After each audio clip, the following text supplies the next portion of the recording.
Para a aula de hoje, a gente vai estudar continuidade e dessa vez fazer diferente. Primeiro eu vou colocar a definição pra gente do que é continuidade. Para isso, antes eu preciso de uma outra definição, que é a seguinte. Uma função f é dita contínua em A se limite dela quando x tende a A for exatamente f de A. Ok, eu preciso ter essas duas informações e essas duas informações elas têm que ser iguais para eu poder dizer sobre contínua em A. O que a gente tem?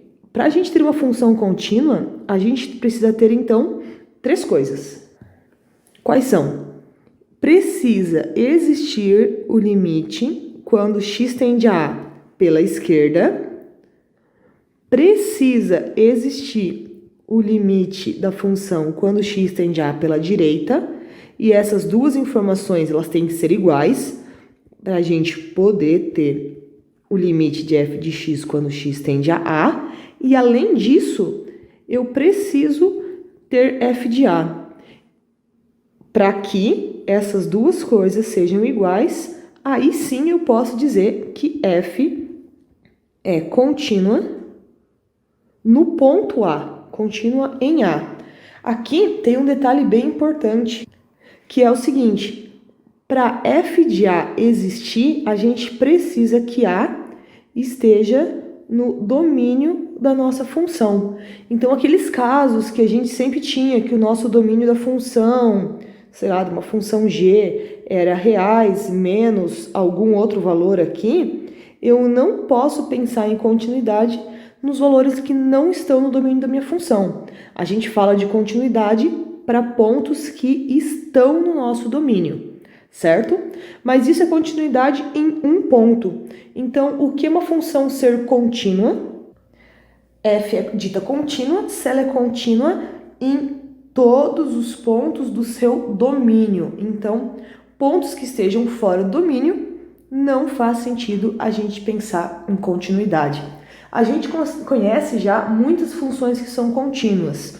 Alguns exemplos. As funções polinomiais, x ao quadrado, x ao cubo mais 1, todas essas funções assim, elas são contínuas. Quais outras? As exponenciais, exemplo clássico para a gente é o e na x, 2 na x, qualquer função exponencial, ela também é contínua. Também as funções logarítmicas, lógico que a nossa base tem que estar bonitinha, por exemplo, log de x na base 10, ln de x, ln de x quadrado, qualquer uma dessas. Que mais? As trigonométricas, seno de 2x, cosseno de 4x mais 1, tangente de x. E também as trigonométricas inversas, por exemplo, arco seno de x, arco tangente de 2x, qualquer coisa assim também. Então, repara que a gente tem um monte de exemplo de funções contínuas. Normalmente, na escola, a gente utiliza somente funções contínuas. Por quê? Porque elas são mais bonitinhas. Outra coisa interessante é que somas, subtrações, multiplicação consciente e composição de contínuas também são contínuas. Por exemplo, se eu criasse uma função f de x com várias dessas funções aqui, todas juntas, por exemplo, um x quadrado mais tangente de x menos arcosseno de x mais e na x dividido por 3x, essa aqui é uma função contínua. Por quê? Todos esses pedacinhos são funções contínuas. Então, continua tendo uma função contínua. Vamos ver alguns gráficos de funções para a gente identificar se elas são contínuas em alguns pontos ou não. Olha, aqui temos uma velha conhecida nossa, a função p. A gente já trabalhou com ela algumas outras vezes e a gente sempre calculava o limite da função p quando x tendia a 0 e quando x tendia a 3. Vamos fazer primeiro o 0, depois a gente cuida um pouco do 3. Lembrando que o nosso foco agora é descobrir se a função é contínua ou não. Olhando o gráfico, a gente também pode fazer algumas coisas mais direto. Por exemplo, aqui em 0, a gente pode ver que se o x se aproxima de zero, tanto à esquerda quanto à direita, a gente já consegue, olhando o gráfico, dizer que a função p, pelos dois lados, também se aproximam do mesmo ponto, que é o ponto 4. Então, a gente já sabe que esse limite da função p, quando x tende a zero, vale 4. Além disso, a gente tem quanto vale o p de zero.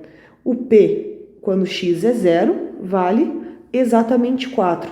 Então, o que a gente conseguiu? Juntando essa informação e essa que são iguais, a gente chega à conclusão que o limite da minha função p, quando x tende a zero, é exatamente igual a p de zero. Ou seja, p é contínuo no ponto zero. Então, repara que quanto mais a gente faz limite, mais fácil a gente consegue enxergar as coisas. E a gente já consegue ver também que a nossa função ela não vai ser contínua no ponto 3. Por quê? Porque a gente tem que o limite da nossa função p, quando x tende a 3 pela esquerda, vai ser limite no x pela esquerda. A nossa função tende a esse ponto aqui de cima, faz com que a nossa função esteja se aproximando do número 4. Então, esse limite lateral dá 4. Eu nem vou fazer o outro lateral, vou tentar usar direto a definição de ser contínua. Para isso, vamos calcular quanto que é P de 3. Então, eu quero exatamente no ponto 3. No ponto 3, eu tenho que olhar a bolinha fechada, e isso significa que a minha resposta é 3. Bom, 4 e 3 são números diferentes, significa que P não é contínuo no ponto 3. Então, na verdade, o que eu vou ter é que a minha função P, ela é quase totalmente contínua. Onde que ela é contínua? Ela é contínua em todo esse pedaço aqui e em todo esse pedaço aqui. O único problema dela é aqui no ponto 3. Então, ela é contínua em todo o seu domínio, com a exceção do número 3. Então, aqui, outro exemplo, outra função conhecida nossa. A gente já vê que ela é bonitinha, mas ela tem um problema ali no 2. Então, a nossa ideia vai ser começar a calcular o limite da nossa função g quando x tende a 2. Eu posso fazer direto, a gente consegue enxergar que tanto pela esquerda quanto pela direita, a nossa função vai tender ao mesmo ponto. Então, se x tende a 2, a função está se aproximando desse ponto ali, que em relação a y, a gente vê que é o ponto 3. Então, esse limite dá 3. Em compensação, quanto que é g de 2? Bom, agora eu tenho que olhar exatamente para o número 2. Bolinha fechada está aqui. Significa que está dando 1. Pronto, já tenho a minha conclusão. G não é contínua no ponto 2. Por quê? Porque 3 é um número diferente de 1. Por mais que aqui a gente conseguiu que os dois limites laterais sejam iguais, tudo que a gente pode dizer é que o limite existe. Então, o limite no ponto 2 existe e vale 3. Porém, a função não é contínua porque limite de g de x quando x tende a 2 é diferente de g de 2. Então, aqui a gente tem um exemplo que ela é também quase toda contínua, porém, em 2 aqui, a gente tem um problema de descontinuidade. Vamos voltar, então, a mais uma conhecida nossa, a função v. A função v, ela pode aparentar que ela não é contínua, porém, v é contínua. Se ela é contínua em todos os pontos do seu domínio. Repara que os problemas que a gente tinha de limite eram no menos 2 e no 2. Porém, a nossa função v não está definindo esses pontos. Não existe v de menos 2 e não existe v de 2, porque menos 2 e 2 não são pontos do domínio.